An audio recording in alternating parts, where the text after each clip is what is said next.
وأنزلنا الحديد فيه بأس شديد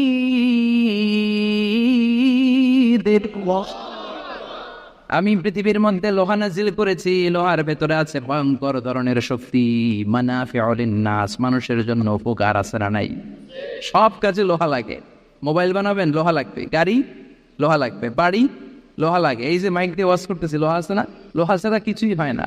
এই পাহাড়ের এত শক্তি যে পৃথিবীর এই থারথার করে কাঁপুনিকে বন্ধ করে দিয়েছে। হাল মিন খালকিকা আশাদ্দা মিনাল জিবাল, ইয়া রব, আপনার সৃষ্টিকুলের মধ্যে পাহাড়ের চেয়ে শক্তিশালী কি কিছু আছে? আল্লাহ বললেন নাম আছে। কি সেটা? আল্লাহ বললেন সেটা হচ্ছে আল হাদিদ, মানে লোহা। লোহা চেনেন? এই হাদিদ নামে, আল হাদিদ নামে আল্লাহর কোরআনে একটা সূরা আছে না নাই?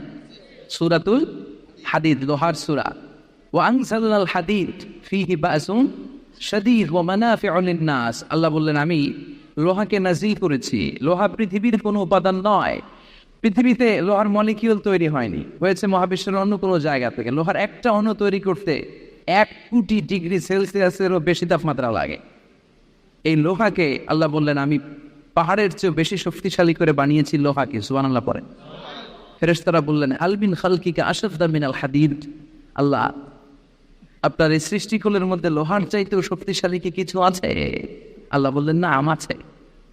ফেরেশতারা বললেন মা হিয়া। আল্লাহ বললেন সেটা হচ্ছে আন্নার, আগুন।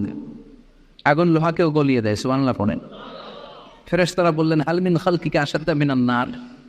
আল্লাহ, আপনার এই সৃষ্টিকুলের মধ্যে আগুনের চাইতেও কি শক্তিশালী কিছু আছে? আল্লাহ বললেন আছে। কি সেটা? আলমান, পানি। পানি মারলে আগুন। সুবহানাল্লাহ পড়েন। ফেরেশতারা বললেন ইয়া রব, হাল মিন খালকিকা আশাদ্দা মিনাল মা।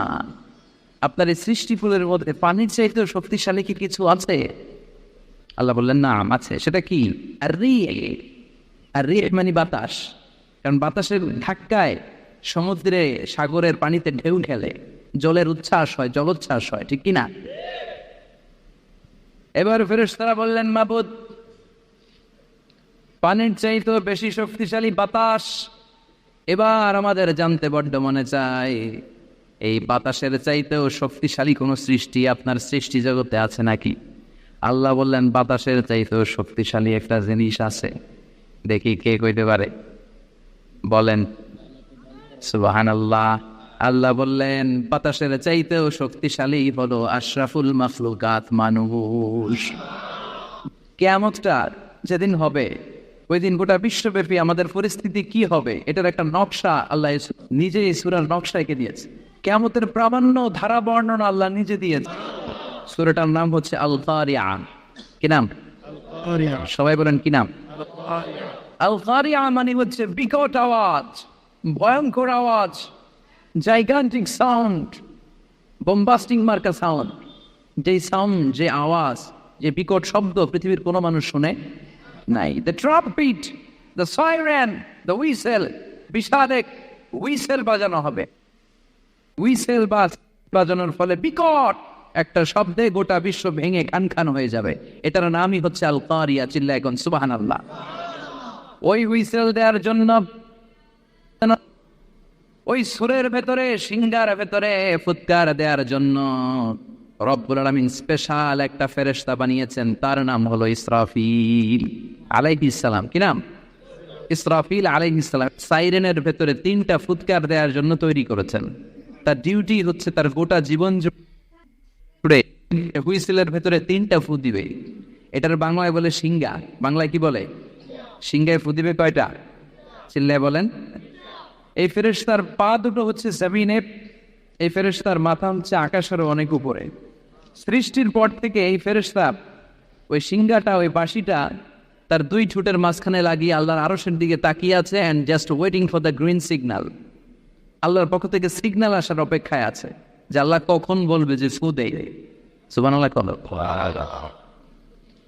3টা ফু দেওয়ার জন্য রব্বুল আলামিন একটা ফেরেশতা বানালেন। ইসরাফিল ফেরেশতা সৃষ্টির শুরু থেকে বিশাল সিংহাটাকে, সাইরেনটাকে, ট্রাম্পিটটাকে 2 ঠোঁটের মাঝখানে লাগিয়ে আল্লাহর আরশের দিকে তাকিয়ে আছে, কবে আমার প্রভু বলবে সাইরেনের মধ্যে বাঁশি বাজা। Is waiting. ঠিক এই মুহূর্তে যখন আমি কথা বলছি আর আপনারা শুনছেন, ঠিক এই মুহূর্তেও ওই সাইরেনটা ওনার দুই ঠোঁটের মধ্যে লাগান, আর উনি আরশের দিকে তাকিয়ে অপেক্ষা করছে কখন আমার রব আদেশ কর। আর তখন আমি সিংহায় ফুৎকার এই গোটা বিশ্বটারে মেসাকার বানিয়ে দিব। সুবহানাল্লাহ। এই ঘটনাটাই আল্লাহ প্রামাণ্য দলিল দিয়ে বর্ণনা করেছেন। আর বর্ণনা করতে যে এই সূরার নাম দিয়েছেন আল কারিয়া। কি নাম? তোট আওয়াজ, ভয়ঙ্কর আওয়াজ, বজ্রনিনাদ, মহাপ্রলয়ের সেদিন এমন আওয়াজ হবে যে আওয়াজ পৃথিবীতে কেউ কোনোদিন আমরা শুনি নাই। পৃথিবীতে কে সবচেয়ে বড় আওয়াজের কি শুনেছেন বলেন?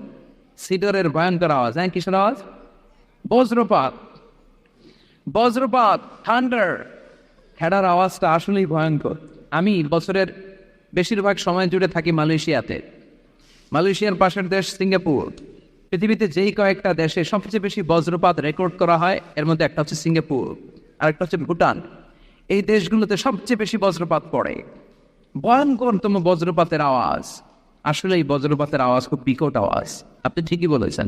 ইসরাফিল যখন ওই সিংহার ভেতরে ফুৎকার দিবে, ওই ফুৎকারের যে আওয়াজটা হবে, এই আওয়াজটা কি এই আওয়াজগুলোর মতো?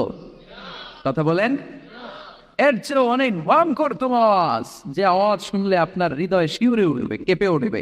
এই আওয়াজটার নাম হচ্ছে আরবিতে আল কারিয়া। কিনা কিনা এজন্য আল্লাহ বললেন আল কারিআতু মাল কারিআতু ওয়া মা আদরাকা মাল কারিআ। সেদিনের আওয়াজটা হলো ভয়ঙ্কর আওয়াজ। ওই আওয়াজটার নাম আমি আল্লাহ দিয়েছি আল কারিআ।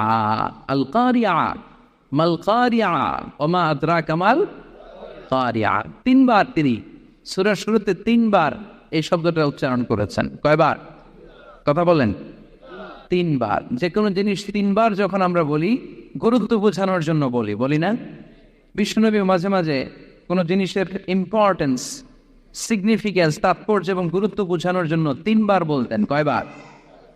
একবার বিশ্বনবী তাকওয়া নিয়ে ওয়াজ করতেছিলেন আর বলছিলেন আত-তাকওয়া হাহুনা, আত-তাকওয়া হাহুনা, আত-তাকওয়া হাহুনা, ওয়া ইউশিরু ইলা সাদরিহি সালাসা মাররাত। তাকওয়া এখানে, তাকওয়া এখানে, তাকওয়া এখানে বলে বিশ্বনবী ওনার হৃদয়ের দিকে, কলবের দিকে তিনবার ইঙ্গিত করেছেন। কয়বার? তাকওয়া মানে কার ভয়? আল্লাহর ভয়। আল্লাহর ভয় নিয়ে যখন ওয়াজ করছিলেন বিশ্বনবী বলছেন তাকওয়াটা এখানে, এখানে, এখানে। তেমনি মক্কাবাসীদের কাছে যখন সূরাতুল কারিয়া নাযিল হয়েছে, মক্কার কাফির মুশরিকদের দৃষ্টি আকর্ষণের জন্য আল্লাহ তাআলা এই সূরার শুরুতে আল কারিয়া শব্দটা একবার নয়, দুইবার নয়, তিনবার উল্লেখ করেছেন। পড়েন সুবহানাল্লাহ। আল্লাহ বললেন আল কারিআতু মাল কারিআতু ওয়া মা আদরাকা মাল কারিআ ইয়াউমা ইয়াকুনুন নাসু কাল ফারাশিল মাবথুস ওয়া তাকুনুল জিবালু কাল আইনিল মানফুশ। সুবহানাল্লাহ পড়েন। আল্লাহ বললেন বিকট একটা আওয়াজ হবে। তিনটা আওয়াজ করার জন্য, তিনটা হুইসেল বাজানোর জন্য ইসরাফিলকে আমি বানালাম। প্রথম সিংহার ফুৎকার যখন ইসরাফিল ফেরেশতা হুইসেলের মধ্যে দিয়ে দিবে, তখন যেই ভয়ঙ্কর শব্দটা হবে, ওই শব্দটার নাম হলো আল কারিয়া। কি নাম? আল কারিয়া। ওটা দেওয়ার সাথে সাথে পুরো পৃথিবীটা লন্ডভন্ড হয়ে যাবে। এখন আমরা যেরকম আরামসে বসে আছি, ওই সময় পৃথিবীর অবস্থা এরকম থাকবে। আল্লাহ বললেন ইয়াউমা ইয়াকুনুন নাসু কাল ফারাশিল মাবথুস ওয়া তাকুনুল জিবালু কাল আইনিল মানফুশ। সেদিন মানুষগুলো বিক্ষিপ্ত পতঙ্গের মতো নিক্ষিপ্ত হবে। পাহাড়গুলো ভেঙে খান হয়ে যাবে। তুলার মতো পাহাড় ধ্বনিত হতে থাকবে, তুলার মতো। সুবহানাল্লাহ পড়ে। মানুষগুলো ছিটকে পড়বে। এই পৃথিবীর মাধ্যাকর্ষণ শক্তি থাকার কারণে আমরা ছিটকে পড়ি না। এই যে বসে আছি, সবকিছু পৃথিবীর মধ্যে লেগে আছে। এটার কারণ দ্য গ্র্যাভিটেশনাল ল, গ্র্যাভিটেশনাল পাওয়ার। এটা পৃথিবীর সবকিছু তার কেন্দ্রের দিকে টেনে রাখে।